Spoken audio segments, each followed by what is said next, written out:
வந்ததுலேருந்தே நம்மளை பற்றி நிறைய சில வதந்திகள், அந்த டீம் இந்த டீம் அப்படிலாம் சொல்லிக்கிட்டு இருக்காங்க இல்லையா.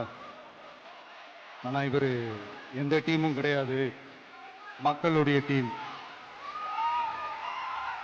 பீப்புள்ஸ் டீம் அப்படின்னு எல்லாருக்கும் தெரிஞ்சதுக்கப்புறம் வேற என்ன அவதூறு பரப்பலாம் இவர் மேலே அப்படின்ட்டு ட்ரை பண்ணி எல்லாமே அவங்களுக்கு ஒர்க் அவுட் ஆகலை. ஸோ கடைசியில் என்னதான் இந்த விஜயை பண்ணலாம் அப்படின்னு நினைக்கும் போது தான் இந்த கூட்டணி அந்த கூட்டணிலாம் சேர போகிறாரு அப்படின்ட்டு ஒரு பொய்யான ஒரு பிரச்சாரத்தை பண்ணிக்கிட்டு இருந்தாங்க. இந்த நியூஸ் எல்லாம் கேட்டு நீங்கள் கொஞ்சம் கன்ஃபியூஸ் ஆகிருப்பீங்க. அதனால் இங்கே மறுபடியும் ஓப்பனாக தெளிவாக ஒரு விஷயத்தை நான் சொல்கிறேன்.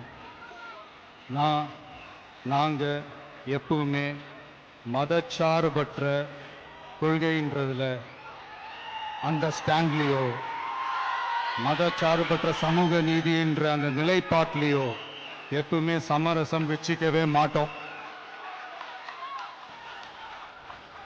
நம்மளுடைய தலைமையில தான் ஆட்சி அப்படின்றதுல எப்பவுமே உறுதியாக இருக்கிறோம்.